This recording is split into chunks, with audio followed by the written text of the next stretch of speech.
আসসালামু আলাইকুম প্রিয় বন্ধুরা, আমরা আজকে চলে আসলাম নলচ্চর থানারহাট। নলচ্চর থানারহাট অনেকদিন আসবো বলছি, আসতে পারতেছি না। 1 বছর আগে গেছিলাম, তো এর ভিতর আর যাওয়া হয়নি।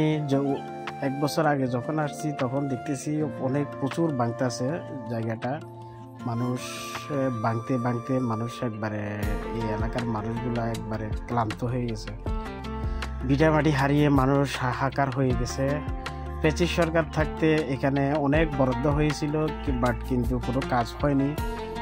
পেচিস সরকার 5 আগস্ট যাওয়ার পর থেকেই এখানে যে বাজেটগুলো হয়েছিল ওই বাজেটগুলো মাসুদ হান্নানের নেতৃত্বে, আব্দুল হান্নান মাসুদের নেতৃত্বে কাজগুলো শুরু হয়েছে। এখন যে কাজগুলো বাস্তবায়ন হয়েছে, এই কাজগুলো বাস্তবায়ন হওয়ার কারণে এই এলাকার থানারহাট বাজারের মানুষগুলো এখন বর্তমানে মুখে হাসি ফুটে উঠেছে।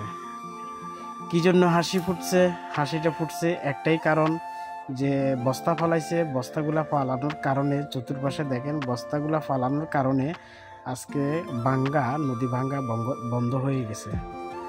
আপনারা দেখতে পাচ্ছেন, এই যে আমি আঙ্গুল দিয়ে দেখাইতেছি, এই যে বস্তাগুলা মানুষ এখন চলাচল করতেছে, এই চলাচল ওই সময় এই জায়গাগুলো খাড়া হয়ে ভাঙার কারণে মানুষ হতাশ হয়ে যাচ্ছে। বাজারের 3 ভাগের 2 ভাগ ভেঙে গেছে।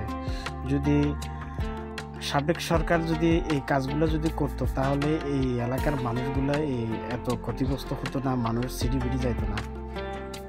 মানুষ অসহায় হয়ে সব বিভিন্ন জায়গায় চলে গেছে। এখন যারা আছে এরা এই বস্তা ফালানোর কারণে যখন নদীটা ভাঙ্গা বন্ধ হয়ে গেছে, বন্ধ হওয়ার পরে এরা এখন খুশিতে আছে।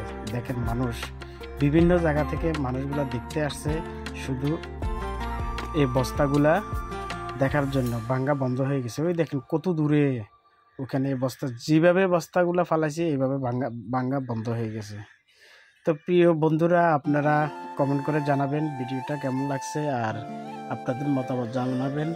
তো আমাদের বিশেষ করে আরও দাবি আছে বর্তমান সরকারের কাছে। আমাদের দাবি আছে, থানারহাট যেভাবে আমাদের বস্তা ফালাইয়ে এইভাবে নদী মোটামুটি ভাঙ্গা বন্ধ করছে, তো এটাকে ব্লক ফালানোর জন্য আমাদের দাবি রইল। আর আমাদের বয়াসর চেয়ারম্যান ঘাট থেকে শুরু করে টাঙ্গি পর্যন্ত আমাদের এই সরকারের কাছে দাবি রইল, টাঙ্গির পর্যন্ত আমাদের বস্তা ফালাইয়া দেখার জন্য। যদি বস্তা ফালাইলে যদি নদী এদিকেও ভাঙ্গা বন্ধ হয়, তাহলে আমরা ব্লকের জন্য দাবি জানাচ্ছি বর্তমান সরকারের কাছে। এটাই আমাদের প্রার্থনা। ইনশাল্লাহ সবার জন্য দোয়া করবেন, আর আমাদের হাতিয়ার জন্য সবাই দোয়া করবেন। এই প্রত্যাশায় শেষ করলাম। ইনশাল্লাহ সবাই ভালো থাকবেন। আসসালামু আলাইকুম ওয়া রাহমাতুল্লাহি ওয়া বারাকাতুহু।